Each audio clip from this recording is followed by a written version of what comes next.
बंदी छोड़ सतगुरु रामपाल जी महाराज जी की जय। बंदी छोड़ कबीर परमेश्वर जी की जय। सभी को राम राम सत्साई। आज फिर हाजिर हैं हम एक नई वीडियो के साथ में, और हमारा उद्देश्य किसी की निंदा या किसी की आलोचना करना नहीं है। हमारा उद्देश्य है जन समाज के सामने सच्चाई रखना। हम ये चाहते हैं कि कोई भी हमारा भाई बहन किसी कारण से भ्रमित ना हो और वो किसी अज्ञान में ना जिए। हर किसी को सच्चाई का पता होना चाहिए और सत्य मार्ग को ग्रहण करे। नितिन दास जी जो है हर समय संत रामपाल जी महाराज जी को टारगेट करते रहते हैं अपने सत्संग में। तो आज देखते हैं ये कितने पानी में है। आज दूध का दूध और पानी का पानी हो जाएगा। तो बने रहिए हमारे साथ वीडियो के अंत तक, बहुत ही इंटरेस्टिंग वीडियो होने वाली है। तो धर्मदास बेहोश हो गया, लेकिन कबीर साहब का वचन नहीं पलटा उसने भी। अपने ही लड़के को काल का दूध कह के निकाल। तो जब वो अपने सगे लड़के को निकाल रहा है सिद्धांत के दम पे, तो तुम कौन सा मेरे सगे लड़के हो भाई? तुम तो मेरे सगे भी नहीं हो। हाँ, जो मेरा तुम्हारा रिश्ता है वो सगे से भी ज्यादा अटूट रिश्ता है, लेकिन वो तब है जब सिद्धांत पे चलो तो कमाल। जो कबीर साहब का ही लड़का कहला रहा है उसको नहीं निकाला क्या? निकाला, उसको भी निकाला जब सिद्धांत पे नहीं चला।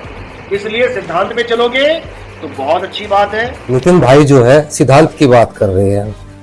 आइए अब जानते हैं नितिन भाई के सिद्धांत कहाँ तक सही है। क्या नितिन भाई खुद सिद्धांत पे चल रहे हैं? साहब, बैराग साहब, हम राम सेवक साहब के शिष्य हूँ, क्योंकि हम बहुत पुराने गुरुओं से हैं, देखते चले आ रहे हैं क्या हो रहा है। लेकिन ऐसे गुरुद्रोही हमारे नितिन साहब ऐसे गुरुद्रोही निकल गए हैं कि सारे संसार में गुरु निंदा कर रहे हैं। साहब का अवतार बोल रहे हैं, साथी बता रहे गुरु सीढ़ी से उतरे, शब्द बिन हो ना हो, ताको काल घसीटिए राक्षस राह बिचारी का करे, पंछी ना करे विचार, अपना मार्ग छोड़ तो फिर उजाड़। अगर गुरु को छोड़ के जा रहा है तो देखो कहाँ जाता है। अगर हम गुरु से जाएंगे भाग करके तो हम कहाँ जाएंगे? साथी बता रहे कि हारी जो लकड़ी तगे, मीन तगे जो जंग, कहाँ कबीर जो संत सगे रही किसका संत, देखो कहाँ जाता है। हमारे आश्रम का बुराई करके और हम जिस थाली में खाएं उसमें सुराग करें, एक ढूंढ कर कहाँ लाया था। ये सब हमारे शब्द विलास का बीजक का साथी जोड़ करके एक कहाँ नाम प्रताप को जोड़ करके बुराई कर रहा है, क्योंकि हमारे संतों की बुराई कर रहा है। हम चाहते हैं, हम तो सोचे कि अच्छा नितिन साहब निकलेगा सबको जोड़ेगा, लेकिन पहला काम है गुरु को द्रोही बना देना। तो आप तो कबीर बन गया है, ऐ बन गए हैं का कहिया था रामानंद। ऐसे कहीं हुआ है? रामा कबीर तो 52 कसौटी। हम नितिन साहब के कसौटी लेंगे, ये कसौटी उतर जाए फिर हम देखूंगा कैसा नितिन साहब है। जब आप राधा स्वामी में थे तो तुम्हारा मूल ज्ञान कहाँ था? कहाँ कबीर थे जी? कहाँ कबीर थे जी? ऐसा बोलना गलत है। अरे किसी की बुराई, किसी है तो साधु हो, साधु में नाम लिखाए हो तो संसार में बुराई फैला रहे हो है? क्योंकि अब गुरु से कहें, गुरु से कपट मित्र से चोरी के हो, निर्धन के हो कोई, इसका नतीजा आप पाओगे। हमारा लोगों कहे गुरु साहब कबीर साहब देंगे इसका नतीजा, हम दूसरा कोई देने वाला नहीं है। अभी आपने देखा नितिन दास जी को गुरुद्रोही घोषित कर दिया है उनके गुरुजी ने, और उनका आश्रम में जाना भी बंद कर दिया है। इसके बारे में जब उनके शिष्यों ने पूछा कि गुरुजी आपको तो गुरुद्रोही घोषित कर दिया है और आपके गुरु ने आपका आश्रम में जाना बंद कर दिया है, तो इसके ऊपर नितिन दास जी ने क्या जवाब दिया, आइए जानते हैं नितिन दास जी के विचार। और जब गुरु अपने दिल से निकाल देता है शिष्य को, तो समझ लो उसका कल्याण नहीं हो सकता। अब ये नहीं कि कोई भी गुरु कि तुम कहो तुम्हें भी तो निकाल दिया है। पहली बात तो मैंने कोई सत्संग सुना ही नहीं था बैराग साहिब का। बिना सत्संग सुने मैंने नाम दीक्षा लिया, केवल मोहर के लिए कि इस पंथ में मेरी मोहर लगे, बस। समझे? तुम लोग सत्संग सुन के आ रहे हो मेरा। मैं ऐसे गुरु के पास गया था जिसका मैंने कभी सत्संग नहीं सुना, शक्ल नहीं देखी, और जाके केवल मोहर लगवाई क्योंकि मैं मदन पंथ में आना चाहता था। मैंने कोई सत्संग नहीं सुना उनका। मैं किसी के ज्ञान का गुलाम नहीं हूं कि तुम कहते हो नितिन दास ने भी तो कहीं से ज्ञान लिया है। मैं किसी गुरु से ज्ञान लेके नहीं बैठा हूं, ये भूल जाना। ये स्वयं परमात्मा ने ज्ञान दिया है, वरना जो आज मैं बोल रहा हूं वही बातें गुरुजी बोल रहे होते। जो तुम कहो कि नितिन दास ने भी तो कहीं से ज्ञान लिया है, तो तुम्हारी बेवकूफी है इसमें, बेवकूफी, मूर्खता।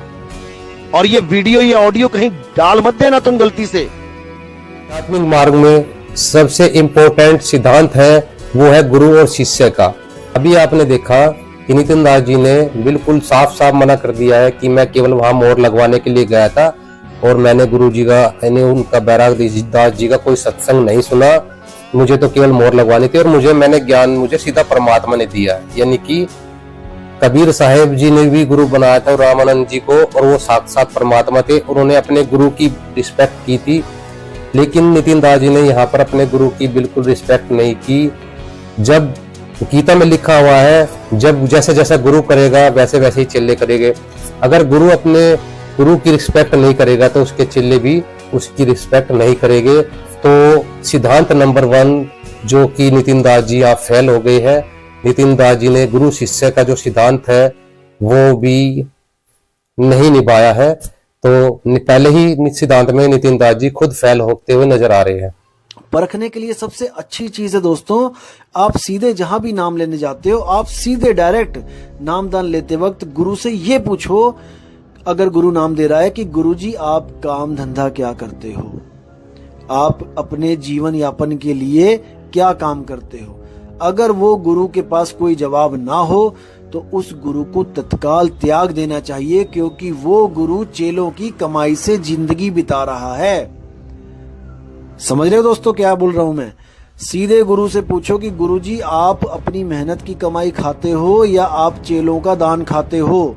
जो गुरु कहे कि भाई मैं तो चेलों का जो दान आता है उससे मेरा गुजारा चल रहा है, तो उस गुरु को तत्काल ही त्याग देना चाहिए। असली संत वो होता है जो खुद भी कार्य करता है, खुद भी कर्म करता है और लोगों को भी खिलाता है। उनका ये कहना है कि जब भी आप किसी गुरु के पास नाम दीक्षा लेने जाओ तो उससे ये पूछो कि आप कुछ काम धंधा करते हो या नहीं करते हो, या चेलों की कमाई पर ही रहते हो। ये कहता है सच्चे गुरु यानी पूरे गुरु की ये पहचान होती है, पूरा गुरु खुद काम करता है, वो चेलों से कभी दान नहीं लेता। नितिन दास जी का कहने का मतलब है। ये इनकी पहले की वीडियो है जो कि इन्होंने ये सिद्धांत खुद ही बनाया था। अब देखिए अपने सिद्धांत का खुद ही खंडन करते हुए नितिन दास जी। तो जो लोग ये कहते हैं कि नितिन दास पैसे मांगता है प्रचार के लिए, अगर उसमें दम है प्रचार करना है तो अपने पैसे से करे। अब समझो मेरी बात, जो लोग ये कहते हैं उनको अच्छी तरह समझा देना कि जिन वीडियोस को तुम देख के जागे हो, पहले पता नहीं कहां धक्के खा रहे थे ये लोग, किस गुरु के पास बैठे हुए थे और 84 में जाने की तैयारी कर रहे थे। जिस नितिन दास ने अपने पैसों से मोबाइल खरीदा, अपने पैसों से मोबाइल खरीदा, अपने पैसों से मोबाइल का इंटरनेट खरीदा, कनेक्शन खरीदा और फ्री में तुम्हें ये ज्ञान दिया। संतों के पास देखो आजकल के 3-3 हजार रुपए की क्लास लेते हैं बैठने के। तुम्हें सत्संग सुनना है, रजिस्ट्रेशन कराना पड़ेगा, 2-2 हजार, 4-4 हजार, 10-10 हजार का रजिस्ट्रेशन है। जाके देखो जरा, नाम दीक्षा के लिए 51-51 हजार रुपए आरती चौका होता है, तब नाम दीक्षा मिलती है। लेके देखो जरा, तुम्हें जो ज्ञान मिला है हमारे मोबाइल से, तुम हमारे मोबाइल की कीमत हमें दे दो जरा। जितने हजार का मैंने मोबाइल दिया है तुम उतने हजार मुझे वापस करो, अगर तुम्हें मुक्ति चाहिए। नहीं तो जो ज्ञान मैंने तुम्हें समझाया है वो ज्ञान तुम्हें मुक्ति नहीं देगा। अब बताओ अब क्या करोगे? अब किसी और का ज्ञान सुनोगे? तो ऐसे ही बहुत से बेशरम इस पंथ में घुसे हुए हैं और बिना नाम लिए उन बेशर्मों की हालत खराब कर दूंगा। याद रखना इस बात को। जैसे तू इंपॉर्टेंट है तेरे घर वालों के लिए, वैसे ही हर जीव इंपॉर्टेंट है उस परमात्मा के लिए। उस परमात्मा के लिए एक एक जीव इंपॉर्टेंट है, और उस तक ज्ञान पहुंचाने के लिए लाख क्या 10 करोड़ रुपए भी लगाने पड़ जाएं तो नितिन दास लगाएगा, लोगों से मांगेगा। मुझे किसी बात की शर्म नहीं है, याद रखना इस बात को। इतनी भी शर्म नहीं है कि इतनी भी शर्म हो। और आगे तो मैं ये सोच के बैठा हूं कि जितने भी सत्संग करूंगा, जहां जहां भी सत्संग होंगे, जो भी सत्संग करवाएगा वो सेवा देगा। टीवी में प्रचार के लिए सेवा देगा, पर्चे छपवाने के लिए सेवा देगा, बैनर लगवाने के लिए सेवा देगा। क्योंकि जब तुम निकले हो तो तुम्हारा फर्ज बनता है कि और जीवों को निकालने में भी तुम मदद करो। ये तुम्हारा फर्ज बनता है। अभी आपने सुने नितिन दास जी की विचार, देखा एक तरफ कह रहे हैं कि पूरा गुरु जो होता है कभी चेलों से दान नहीं लेता और वो जो है अपने ही दम पर अपना निर्वाह करता है अपनी कमाई से, और दूसरी तरफ जो है खुद वो दान लेना शुरू कर दिया। यहाँ तक कहा कि अगर कोई सत्संग करवाएगा तो उसको सेवा देनी ही होगी।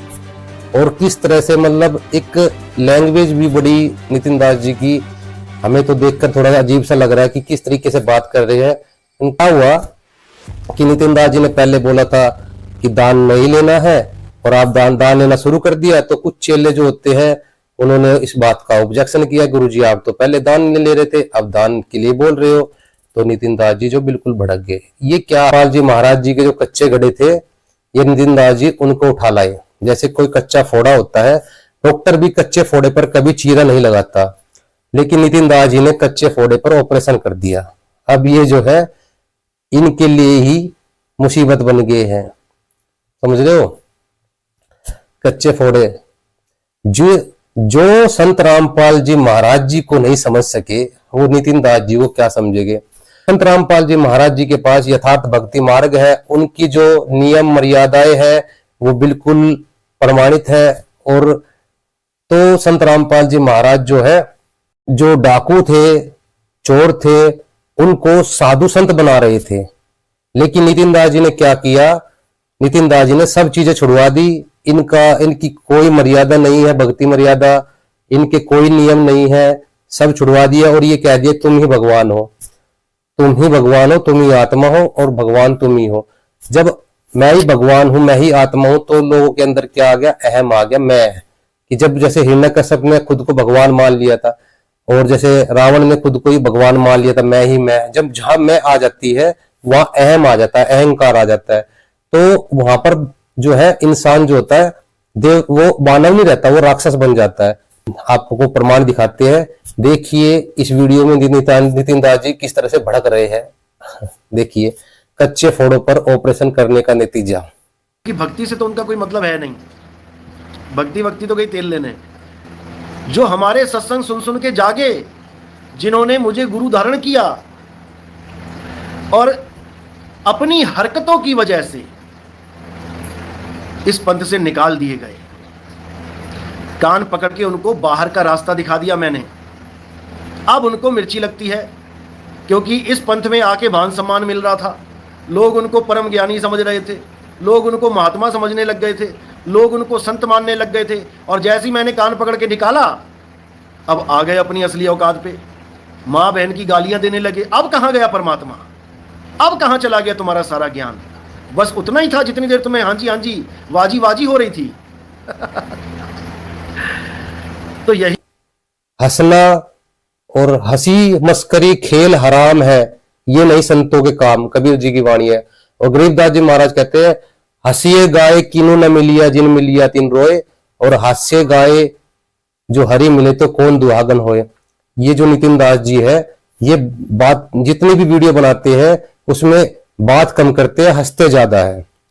हमेशा झूठ हंसता है, सच कभी हंसता नहीं है। तो झूठ हंसता हमेशा, सच कभी हंसता नहीं है। अरे भाई सिद्धांत तो देखो, जिस समय राम और रावण का युद्ध हुआ था तो रावण हंस रहा था, जो झूठ था वो हंस रहा था, लेकिन जो राम जी थे, जो सच के रास्ते पे खड़े थे, राम जी कभी हंस नहीं रहे थे, राम जी के चेहरे पर हंसी नहीं थी। तो सच कभी हंसता नहीं है, झूठ है वो हमेशा हंसता है, यही सिद्धांत है। तो आप खुद परख सकते हो, नितिन जी की लाइव वीडियो में जाकर देख सकते हो, ये बात बात में कितना हंसते हैं। तो ये संतों के काम नहीं है। ये इस सिद्धांत में भी नितिन जी फेल हो गए हैं, फेल होते नजर आ रहे हैं। तो आगे चलते हैं। जैसे कई आत्मज्ञानी आपने देखे हैं जो शुरू में ऑडियो भेजते हैं, ऑडियो में पूरा ज्ञान समझाते हैं, उनकी आवाज आपके दिलों तक पहुंचती है। अगर वो सच्चा आत्मज्ञानी है तो वो कभी भी अपने आप को हाईलाइट नहीं करेगा दोस्तों, क्योंकि उसका मकसद खुद को हाईलाइट करना नहीं होता, उसका मकसद होता है आपका कल्याण करना। और मैं जहां तक समझता हूं कि उसकी आवाज आपके कल्याण करने के लिए बहुत है दोस्तों। उसकी आवाज आपकी आत्मा को झंझोड़ देगी, उसकी आवाज आपको आकर्षित करेगी। अगर वो सच्चा आत्मज्ञानी है तो वो कभी भी इस जड़ शरीर को, इस जड़ चेहरे को कभी आपके सामने पेश नहीं करेगा। सुने आपने खंडन साहिब जी के विचार क्या कह रहे हैं?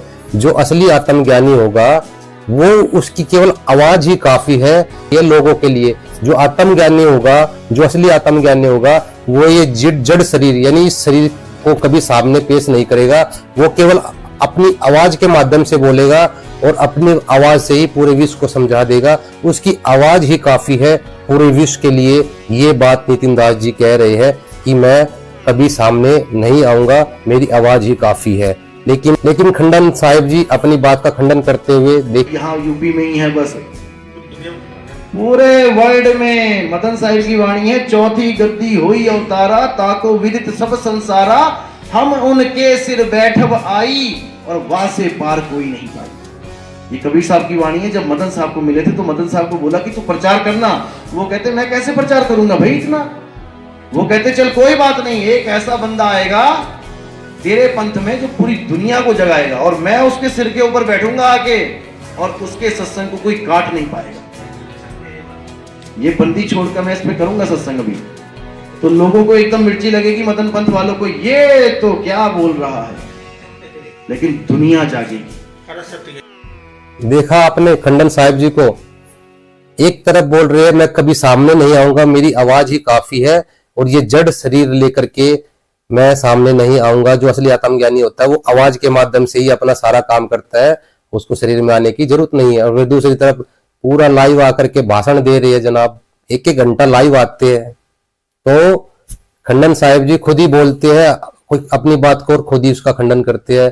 एक हमारे खंडन साहिब जी राजनीति में है, दूसरे खंडन साहिब जी ये इसमें आगे आध्यात्मिक में। चाल, विहंगम चाल, पता नहीं क्या क्या बोल दिया विहंगम चाल के ऊपर।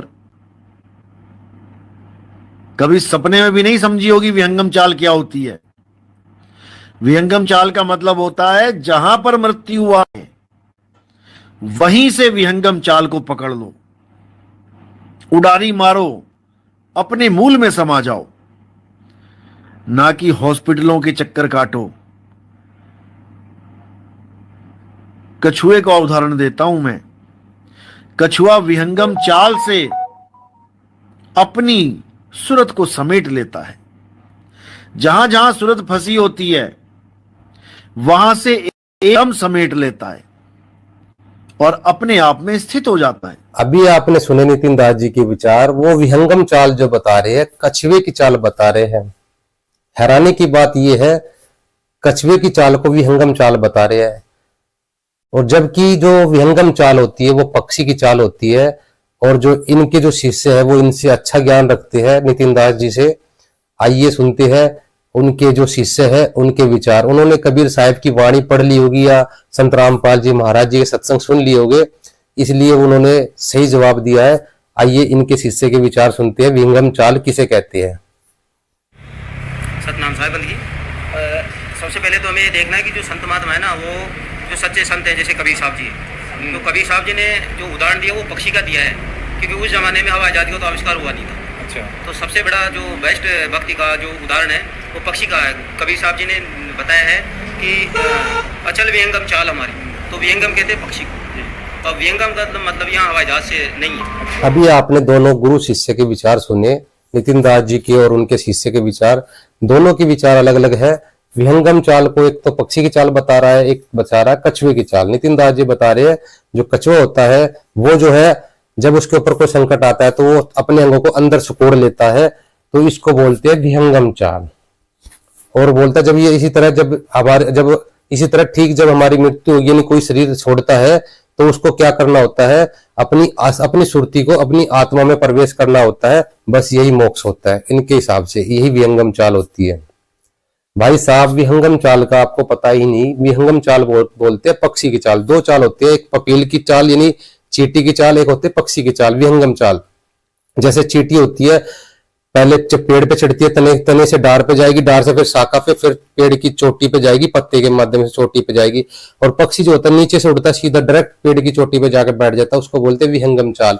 जो कपिल चाल होती है ये इनकी ऋषि महर्षियों की यानी योगियों की होती है, और जो संतों की होती है वो विहंगम चाल यानी पक्षी वाली चाल होती है। सतगुरु रामपाल जी महाराज ऐसा बताते हैं। एक समय में जो है गीसा पंथ में जो पहले था तो वहां पे एक शब्द बोला था किसी भाई ने, तो वहां था कि मूल कमल से सीधी सड़क जात है, और सतनाम के दोनों अक्षर बोले थे कि स्वतनाम ले जा उड़ा के, यानी कि मूल कमल से सीधी सड़क जाता है। इन मूल कमल से लेकर के यहाँ त्रिकुटी तक, यहाँ से यहाँ तक त्रिकुटी तक जो है ये सीधी सड़क जाती है। मूल कमल, स्वाद कमल, हृदय कमल और जो है कंठ कमल, फिर त्रिकुटी तक ये जो है सीधी सड़क जाती है। उसके बाद जो होता है जो सतनाम के 2 अक्षर होते हैं वो जो है पक्षी की तरह उड़ा के लेके जाता है।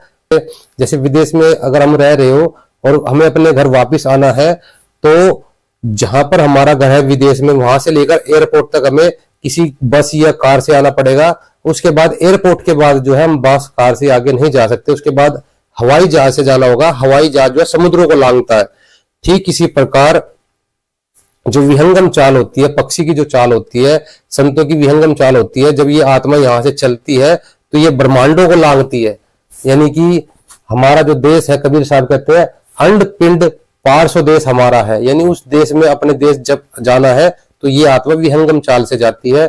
तो विहंगम चाल में जो गुरुजी पहला मंत्र देते हैं मूल कमल से लेकर के यहाँ त्रिकुटी तक, ये जो है पहला मंत्र से हम यहाँ त्रिकुटी तक आ जाते हैं। उसके बाद जो सतनाम के 2 अक्षर गुरुजी देते हैं उससे हम सर पुरुष के 21 ब्रह्मांड और अक्षर पुरुष के 7 संग ब्रह्मांड को पार करते हैं।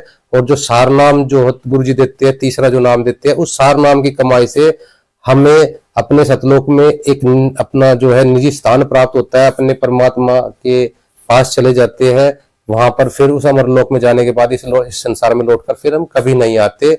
तो ये है विहंगम चाल का पूरा प्रोसीजर जो कि सतगुरु रामपाल जी महाराज जी ने अपने सत्संग में बताया है। आखिर आप जानना चाहते हो संत रामपाल जी महाराज जी को कोई भी ज्ञान में झूठा साबित क्यों नहीं कर सकता?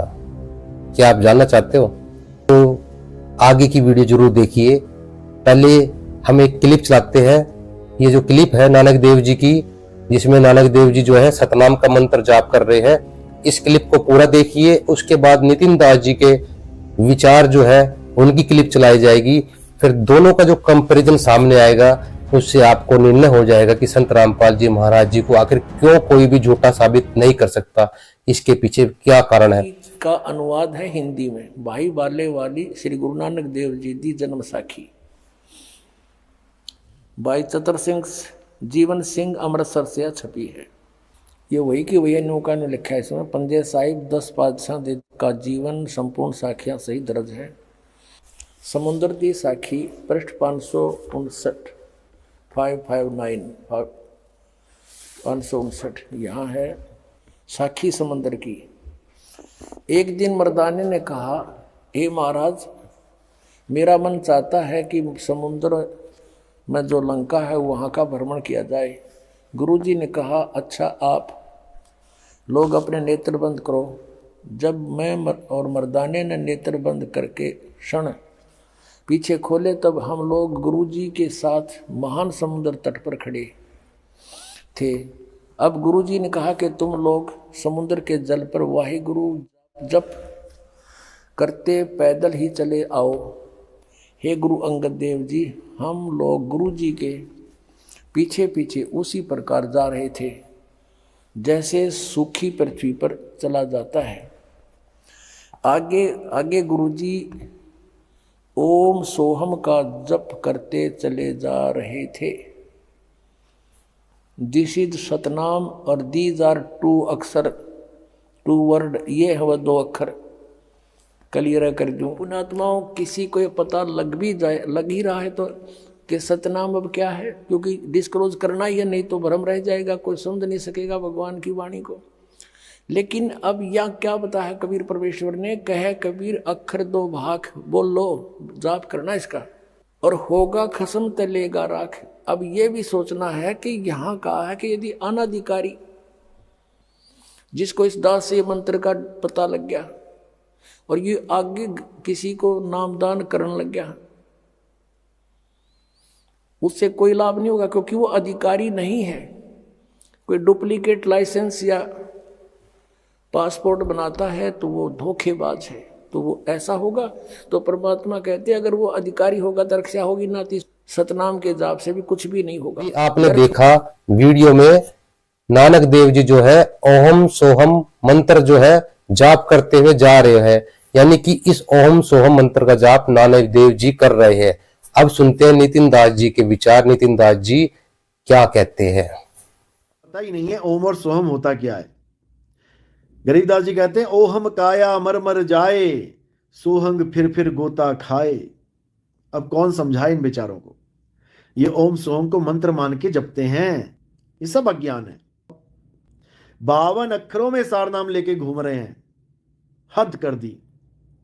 और गरीबदास जी कह रहे हैं 52 अक्षर लेख राम रंग हो रही हो, वो अक्षर यामे ना ही राम रंग हो रही हो, कागज कलम कलेस राम रंग हो रही हो, और वो रहा शेष का शेष राम रंग हो रही हो। तो अभी आपने सुना नितिन दास जी के विचार। नितिन दास जी ने कहा है कि ओम सोहम मंत्र जो है वो जाप करने का नहीं है। ये अटैक जो है सीधा सीधा टारगेट इन्होंने संत रामपाल जी महाराज जी को नहीं किया, ये टारगेट इन्होंने नानक देव जी को किया है। इन्होंने संत रामपाल जी महाराज जी को झूठा साबित नहीं किया, इन्होंने नानक देव जी को झूठा साबित किया है। अभी आपने प्रमाण देखा नितिन दास जी ने जो है कि ओम सोहम मंत्र जाप करने का नहीं है, जबकि नानक देव जी जो है ओम सोहम मंत्र जाप कर रहे हैं। तो अब आपके सामने ऑप्शन है, या तो नानक देव जी को सच मान लो या फिर नितिन दास जी को सच मान लो। तो जो नितिन दास जी है अपनी वाणी में जो है ज्यादातर नानक देव जी की वाणियों का रेफरेंस देते हैं और नानक देव जी को ही झूठा साबित कर रहे हैं। देखो, तो अब जो है अगर आप नितिन दास जी को सच मानते हो तो नानक देव जी कबीर जी की वाणी आपके लिए अपने आप ही झूठी साबित हो जाएगी। और अगर आप नितिन दास जी को झूठा मानते हो, नानक जी को सत्य मानते हो, तो नानक जी है जो है संत रामपाल जी महाराज जी के पक्ष में खड़े। तो संत रामपाल जी महाराज सच्चे संत है, क्योंकि संत रामपाल जी महाराज जी को झूठा साबित इसलिए नहीं किया जा सकता क्योंकि संत रामपाल जी महाराज जी को झूठा साबित करने से पहले आपको संतों की वाणी को झूठा साबित करना पड़ेगा। नानक देव जी, धर्मदास जी, गरीबदास जी महाराज, कबीर साहिब, अन्य को की वाणियों को झूठा साबित करना पड़ेगा, अन्य संतों को झूठा साबित करना पड़ेगा। संत रामपाल जी महाराज जी को झूठा साबित करने से पहले आपको वेदों को, गीता को, कुरान शरीफ को, बाइबल को, पुराण को, इनको झूठा साबित करना पड़ेगा संत रामपाल जी महाराज जी को झूठा साबित करने से पहले।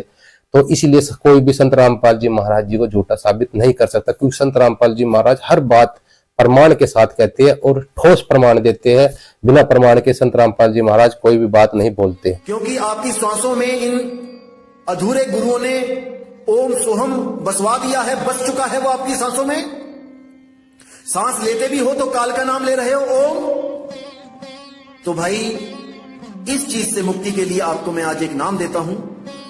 जैसे ही आप श्वास अंदर खींचते हो तब आप क्या करो, जो ओम सोहम वाले हैं, स्पेशली जिनकी सांसों में काल का नाम बस चुका है, या सोहम वाले हैं, जब आप सांस लेते हो तो सांसों में उच्चारण करो सत्य, और जब सांस छोड़ते हो तो उच्चारण करो कबीर। सांस लिया सत्य, सांस छोड़ा कबीर, सत्य कबीर, सत्य कबीर, सत्य कबीर। तो ये आप नाम लो।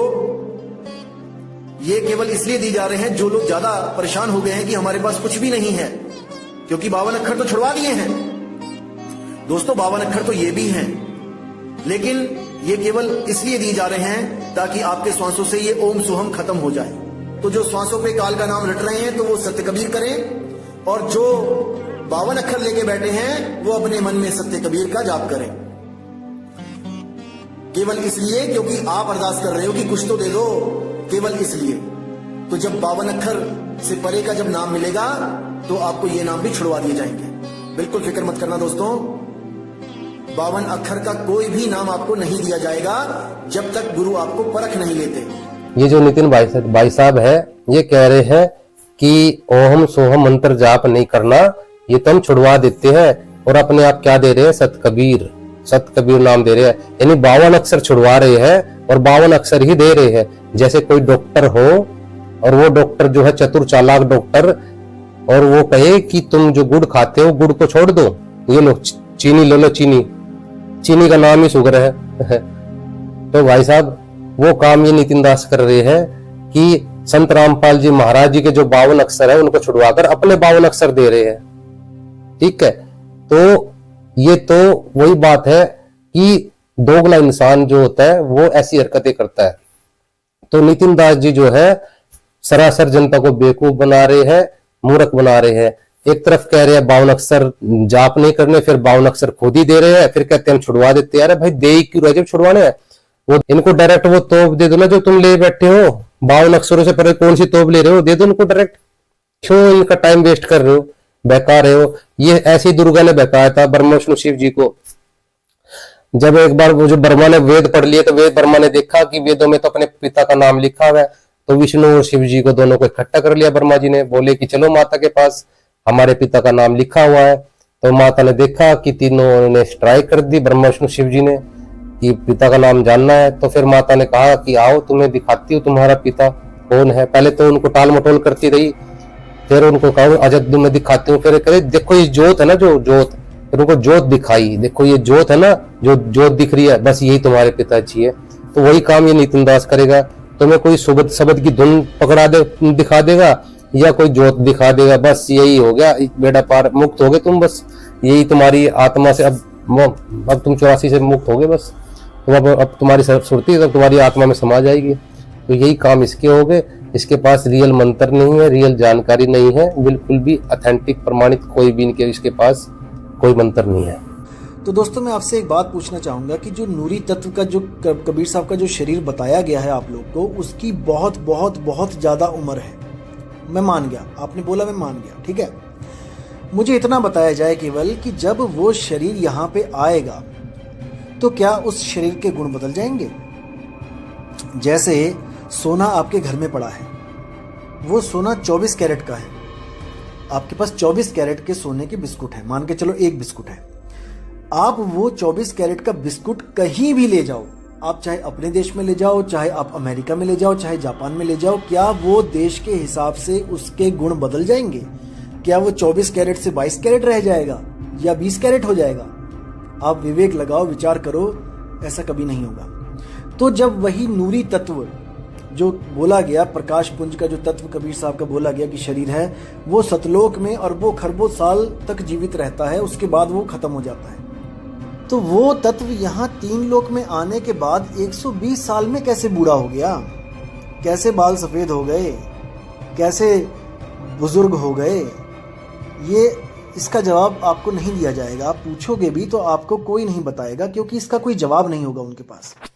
इसको कबीर साहब का के ज्ञान का क्या है भी मालूम नहीं है। कबीर साहब को सोने का बिस्कुट बता रहा है। अरे भाई साहब ये पारस है, पारस। पारस जानता पारस क्या होता है? पारस अगर कई टन लोहा पड़ा हो ना तो सारे को सोना बना देगा। पारस, पारस की कोई कीमत नहीं होती, पारस की कोई कीमत नहीं होती, अनमोल होता है वो बिल्कुल। तो कबीर साहब पारस थे। और ये कह रहा है कि कबीर साहब जो है सतलोक में ना बहुत उम्र तक जीवित रहता है, जिंदा रहता है और फिर वो मर जाता है। अरे कबीर साहब की वाणी को ध्यान से पढ़ा है। कबीर साहब ने खुद को अविनाशी बताया, जिनकी कभी मृत्यु ना हो, जो कभी ना मरे, अविनाशी, अविनाशी। और कहता कि कबीर साहब बुढ़े कैसे हो गए? अरे भाई उनकी लीला है, वो परमात्मा 3 तरह से संसार में आते, वेदों में लिखा हुआ है। कभी भी जिंदा महात्मा के रूप में प्रकट हो जाते हैं वो। आप कहते हो कि वो बुढ़े कैसे हो गए, 120 साल में चले कैसे गए? फिर वो 250 साल पहले गरीबदास जी को कैसे मिल गए आकर के? अगर वो 120 साल में ही चले गए थे, बूढ़े हो गए, तो फिर गरीबदास जी को कैसे मिल गए अभी छुड़ाने में? वो 250 साल पहले, 600 साल पहले सतलोक चले गए थे, फिर 250 साल दोबारा कैसे मिल गए वो धरती पे आके? थोड़ी कॉमन सेंस है आपके अंदर। आपने पढ़ा कबीर साहब ने क्या कहा है? कबीर साहब की वाणी दिखाते हैं, कबीर साहब ना तो बूढ़े हैं और ना ही बालक है। और ये कहता है जन्म मृत्यु में अविनाशी है कबीर परमात्मा, जिसका कभी विनाश ना होता हो। कबीर सागर से प्रमाण दिखाते हैं आपको।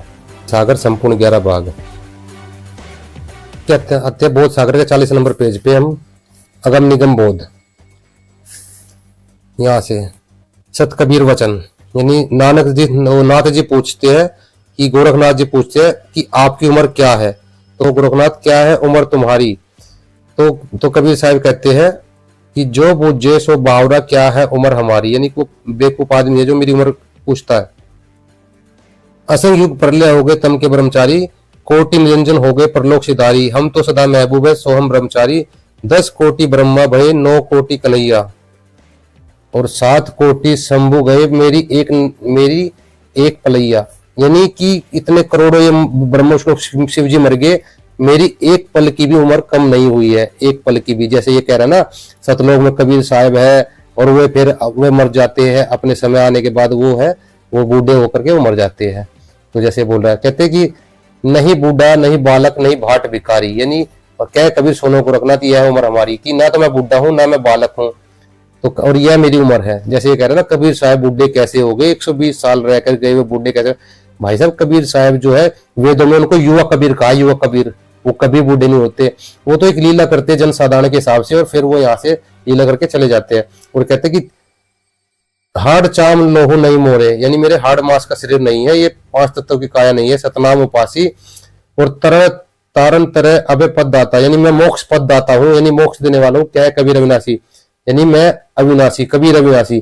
कबीर जो है वे अविनाशी थे, जो कभी न मरने वाले। और ये नकली जो कह रहा है कबीर साहब जन्म मृत्यु में कैसे आ गए, वो कैसे मर गए, वो तो इसको कबीर साहब का क्या खेगा भी ज्ञान नहीं है।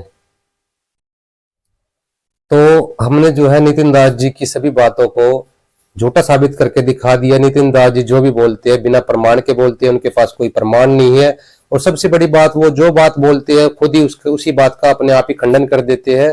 तो नितिन दास जी के पास यथार्थ ज्ञान नहीं है, यथार्थ भक्ति विधि नहीं है। इस संसार में केवल संत रामपाल जी महाराज के पास यथार्थ भक्ति विधि है, उनके पास शास्त्रों से प्रमाणित ज्ञान है।